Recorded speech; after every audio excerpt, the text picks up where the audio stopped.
সবজি যেটা দেখলে প্রথমে আমি মুখ বাঁকাতাম, এবং জানি আমার মতো অনেকেই মুখ বাঁকায় খাওয়ার সময়। তো সেটা দিয়ে আজকে একটা হেলদি ব্রেকফাস্ট বানাবো, সেটা হচ্ছে পেঁপে। সত্যি বলতে পেঁপেটা আমার একেবারে কোনো কালেই ভালো লাগতো না, তবে এটা তৈরি করার পরে কিন্তু এখন বেশ ভালো লাগে। আসসালামু আলাইকুম, কেমন আছেন সবাই? বিনুর বিশ্বে আপনাদের সবাইকে জানাই স্বাগত। আজকে বানাবো পেঁপে দিয়ে পরোটা, পেঁপের পরোটা। চলুন তাহলে শুরু করা যাক রেসিপিটা। এখানে আমি নিয়ে নিয়েছি একটা মিডিয়াম সাইজের পেঁপের অর্ধেকটা, এটাকে ভালো করে আমি গ্রেট করে নেব।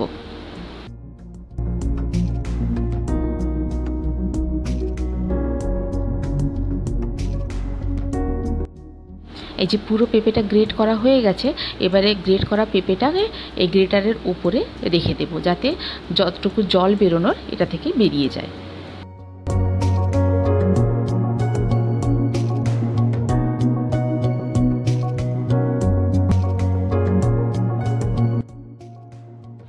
এবারে আমি নিয়ে নিলাম ময়দা। আমি আজকে ময়দার বানাবো, কেউ যদি চান তা শুধু আটার বানাতে পারেন, বা আটা ময়দা মিক্স করেও বানাতে পারেন।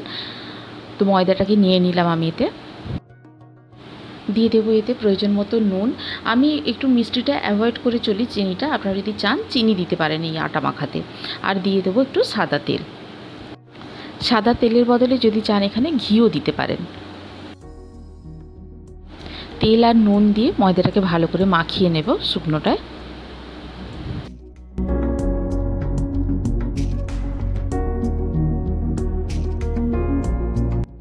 এবারে অল্প অল্প করে জল দিয়ে ময়দাটাকে মাখিয়ে নেব। এখানে কিন্তু আমি প্লেন জল দিয়েই মাখাচ্ছি, আপনারা যদি চান গরম জল দিয়েও মাখতে পারেন, তবে আমি প্লেন জল দিয়েই মাখছি। প্লেন জল দিয়ে মাখলেও ঠিক হবে, এটা অসুবিধে নেই কোনো।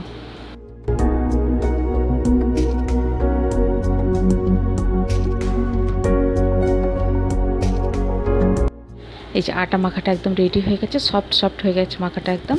এবারে একটা কড়াই চাপিয়ে দেবো, দিয়ে এতে আমি এবারে পুরটাকে বানিয়ে নেব। দিয়ে দিলাম সাদা তেল। এতে কেউ যদি চান ঘি বানাতে পারেন, আমি সাদা তেলেই করছি। দিয়ে তেলটা একটু গরম হয়ে গেলে এবারে একটু এতে ফোড়ন দিয়ে দেব। দিয়ে দেব গোটা মৌরি, আর দিয়ে দেবো এতে গোটা জিরে। একই পরিমাণে দেব, এই চা চামচের হাফ চামচের মতো। আচ্ছা, এটা আমি একেবারেই নিরামিষ বানাচ্ছি, পেঁয়াজ রসুন কিছুই দিচ্ছি না, তাই যদি চান তাহলে নিরামিষ দিনেও এগুলো বানিয়ে খেতে পারেন। এবার এটাকে একটু নাড়াচাড়া করে নিয়ে দিয়ে দেবো এতে ছাতু। এই টেবিল চামচের 1 টেবিল চামচের মতো ছাতু দেব। যদি আপনাদের কাছে ছাতু না থাকে তাহলে আপনারা বেসনও চাইলে দিতে পারেন, তবে বেসনটাকে একটু বেশিক্ষণ ধরে ভেজে নিতে হবে, যাতে কাঁচা গন্ধটা চলে যায়। কিছুক্ষণ নাড়াচাড়া করে নিয়ে এবার এতে দিয়ে দেবো কিছু মশলাপাতি। প্রথমেই দিয়ে দেবো এতে প্রয়োজন মতো লবণ, দিয়ে দেবো এতে হলুদ গুঁড়ো, সামান্য লঙ্কা গুঁড়ো, আর যেটা পেঁপে ছিল, পেঁপে কোরানো যেটা রেখে দিয়েছিলাম, সেটাকে নিংড়ে নিয়ে ভালো করে জল বার করে নিয়ে সেটাকে দিয়ে দেবো। এবারে পেঁপে কোরানোটাকে দিয়ে ভালো করে নাড়াচাড়া করে নিয়ে সবগুলোকে একসঙ্গে মাখিয়ে নেব মশলার সঙ্গে। দিয়ে কিছুক্ষণ কষতে থাকবো। এই 2 থেকে 3 মিনিটের মধ্যে এটা রেডি হয়ে যাবে। পেঁপে একেবারে সেদ্ধ করার দরকার নেই, 2 থেকে 3 মিনিটের মধ্যে যতটুকু হবে সেটাই যথেষ্ট। এখানে আঁচটাকে আমি মিডিয়ামে রাখবো। পেঁপেটাকে কিছুক্ষণ নাড়াচাড়া করে নিয়ে এবার এতে দিয়ে দেবো আমি বিট লবণ আর চাট মশলা।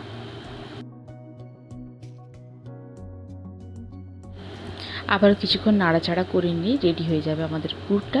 এবারে গ্যাসটাকে বন্ধ করে দেবো, দিয়ে পুরটাকে একটু ঠান্ডা করে নেব।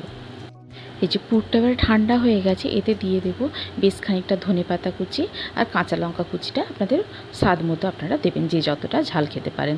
দিয়ে একে ভালো করে মাখিয়ে নিয়ে রেখে দেবো। পুরটা রেডি হয়ে গেল।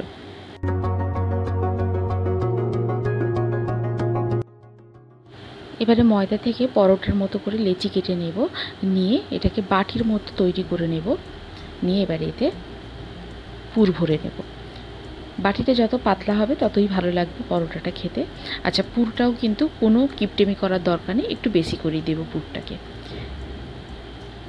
দিয়ে ভালো করে পুরটা দিয়ে দেব বাটিটার মধ্যে, দিয়ে এবারে আস্তে আস্তে করে মুড়ে নেব এটাকে। দিয়ে মুখটাকে ভালো করে সিল করে দেব একদম। এই দেখুন, এইরকমভাবে মুখটাকে মুড়ে দিতে হবে।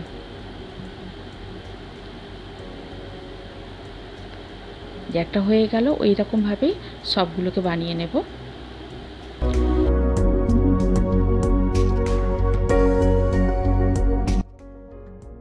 এই যে সব লিচিগুলোতেই পুর ভরা হয়ে গেছে। এবারে চলুন এগুলোকে বেলে নিতে হবে। এবারে এতে একটু শুকনো ময়দা নিয়ে নেব। নিয়ে আমি স্টাফড পরোটাগুলোকে এইভাবে কিন্তু হাত দিয়েই বাড়িয়ে নিই, বেলনি ব্যবহার করি না। তবে আপনারা যদি চান বেলনি দিয়েও বেলতে পারেন, তবে খুব হালকা হাতে বেলবেন, না হলে কিন্তু পুরটা বেরিয়ে যেতে পারে। এই যে এইভাবে খুব হালকা হাতে বেলে নেবেন, আর কিন্তু একটু মোটা হবে, খুব বেশি পাতলা হবে না এটা।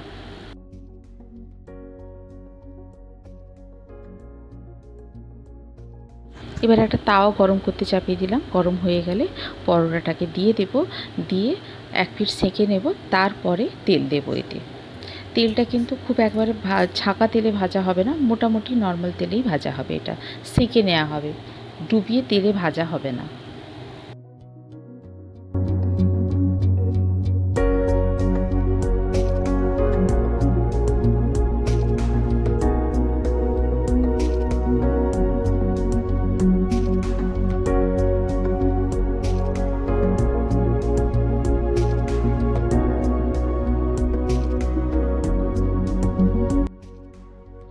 এইভাবে বেশ উল্টে পাল্টে দুই পিঠ লাল লাল করে ভেজে তুলে নিলেই হয়ে যাবে আমাদের পেঁপের পরোটা রেডি একদম। এইভাবেই সবগুলোকে ভেজে নেব।